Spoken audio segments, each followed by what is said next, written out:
है। अतीक की मौत के बाद प्रयागराज में कर्फ्यू का माहौल है। भारत समाचार के कैमरे से पहली बार देखिए वो सुनसान गलियां और कर्फ्यू का माहौल। अतीक अहमद और अशरफ की मौत के बाद प्रयागराज में क्या तस्वीरें हैं ये दिखाने के लिए हम प्रयागराज की गलियों में निकल चुके हैं। आपको दिखा सकते हैं कि जिस दिन 15 तारीख की रात में अशरफ और अतीक की यहाँ पर गोली मारकर हत्या कर दी गई थी, तब इन्हीं एटीएम, ये जो एटीएम आप देख रहे हैं, इन्हीं एटीएमों में यहाँ पर तोड़फोड़ करी गई थी, लूट का भी प्रयास किया गया था और अब यहाँ पर जो है उनको बंद कर दिया गया है, एटीएम बंद कर दिए गए हैं। जगह जगह पे यार पुलिस लगा दी गई है। आपको दिखा सकते हैं कि ये जो मोड़ है ये चकिया के लिए जाता है और ये यहाँ पर प्रशासन पूरी तरह से मुस्तैद कर दिया गया है। यहाँ पर चप्पे चप्पे पर पुलिस लगा दी गई है।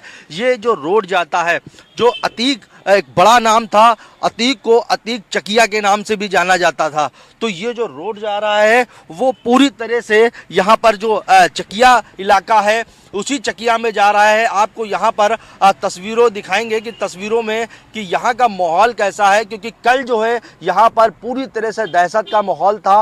लोग जो है अपने अपने घरों में दुबके थे, क्योंकि जो प्रयागराज में अतीक का एक बोलबाला था, एक साम्राज्य था, उसी चकिया में हम आज आ पहुंचे हैं। लोग यहाँ पर अब भी डरे सहमे से हैं, क्योंकि जिस हिसाब से यहाँ पर भीड़ होनी चाहिए थी, लोग यहाँ पर निकलते थे, वो यहाँ पर स्थिति नहीं है।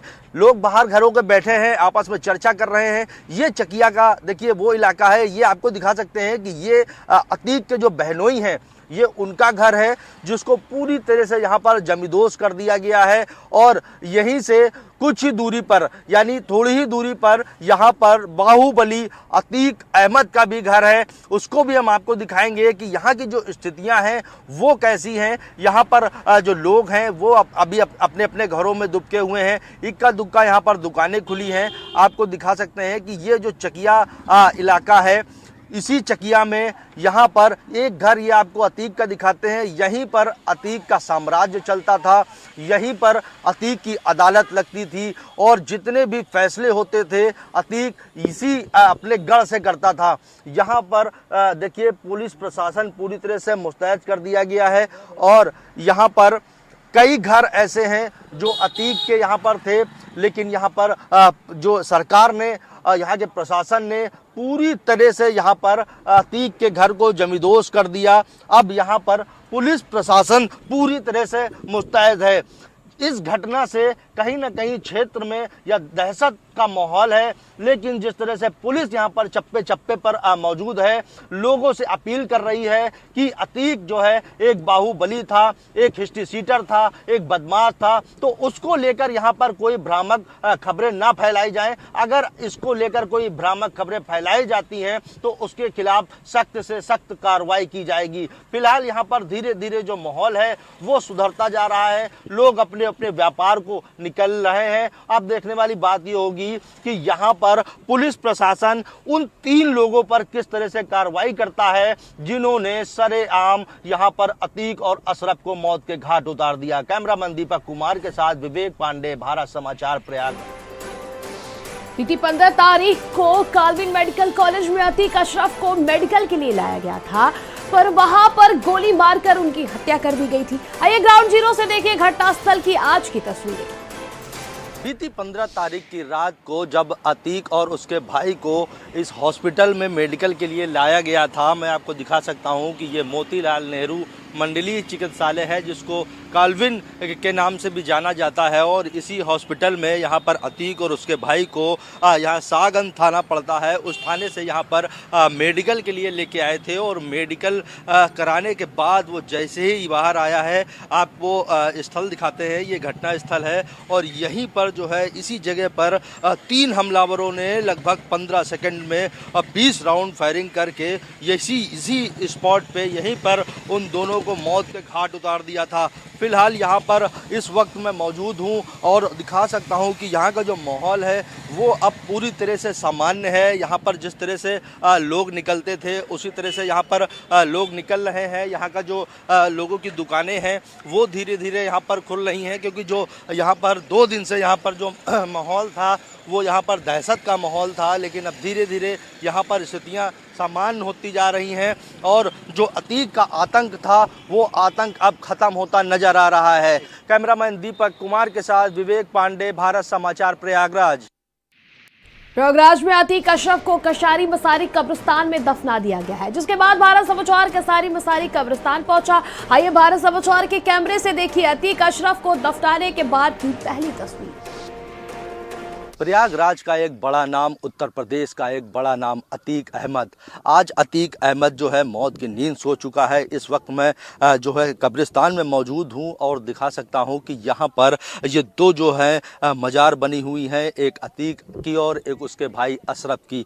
तो यहां पर वो जो 15 तारीख को जो घटना को यहां पर अंजाम दिया गया, 3 हमलावरों ने ताबड़तोड़ गोलियां बरसाकर जो पूरा दहशत का माहौल बना दिया और अतीक और अशरफ को यहां पर मौत की नींद सुला दी। तो अब यहाँ पर कब्रिस्तान में जो है आपको दिखा सकते हैं कि यहाँ पर 3 कब्र एक साथ हैं। वो आपको दिखा सकते हैं वहाँ पर कि जो है वो अतीक का बेटा जो असद था, जिसकी झांसी में एनकाउंटर के दौरान यहाँ पर मौत हुई थी, उसको यहाँ पर दफनाया गया है। और कल जब अतीक और अशरफ को यहाँ पर लाया गया था तो मीडिया को जो है कब्रिस्तान के बाहर रोक दिया गया था। और यहाँ पर यही वो मजारे हैं जिसमें एक मजार में अतीक अहमद और दूसरे में अशरफ जो है वो यहाँ पर मौत की नींद सो चुके हैं। और यहाँ पर कुछ लोग हैं जिनको कल आने को नहीं मिला था, वो आज आ रहे हैं और यहाँ पर जो अतीक और अशरफ की मिट्टी है उसको यहाँ पर मिट्टी दे रहे हैं और इसी कब्रिस्तान पे आके मिट्टी दे रहे हैं। आप लोगों से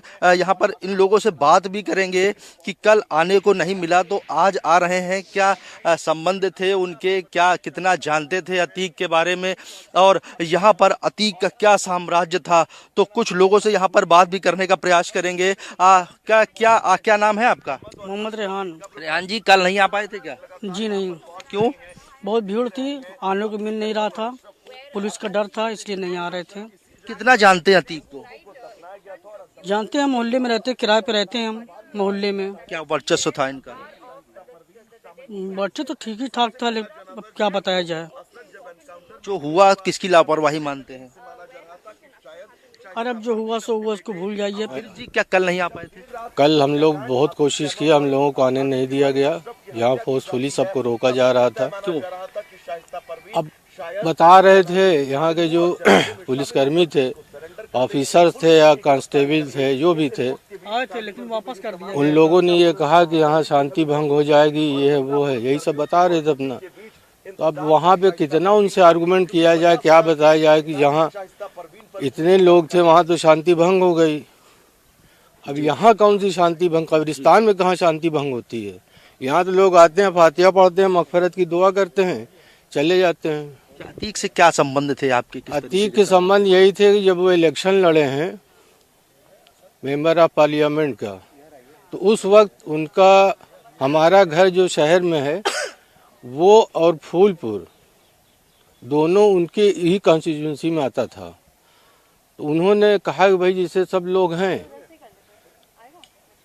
आप लोग भी जरा देखिए, तभी से हो गया था। बस वही था, इलेक्शन में आना जाना सब रहता था। अतीक के ऊपर काफ़ी मुकदमे थे, चीज़ें चल रही थी। पुलिस की गिरफ्त में यहाँ पर जो है 3 हमलावरों ने आकर गोलियों से भून दिया। उसको किस नज़रिए से देखते हैं? उसको इसी नज़रिए से देखते हैं कि पुलिस की जो है नाकामी है। आप जो है ट्रांजिट रिमांड में लिए हुए हैं, आप अपने उसमें रखे हुए हैं, आपकी पूरी सिक्योरिटी उनकी आपकी रिस्पांसिबिलिटी बनती है। सारे लोग खड़े हुए हैं, आके मार के लोग चले जा रहे हैं, बस यही है। और सब जो सब ने देखा वही हमने भी देखा। तो कहीं ना कहीं यहाँ पर इन लोगों का कहना है कि जो यहाँ पर लापरवाही देखने को मिली वो पुलिस प्रशासन की लापरवाही देखने को मिली। आखिरकार यहाँ पर अब अतीक और अशरफ मौत की नींद सो रहे हैं। कैमरामैन दीपक कुमार के साथ विवेक पांडे, भारत समाचार, प्रयागराज। अतीक अहमद और अशरफ की मौत के बाद प्रयागराज में क्या तस्वीरें हैं ये दिखाने के लिए हम प्रयागराज की गलियों में निकल चुके हैं।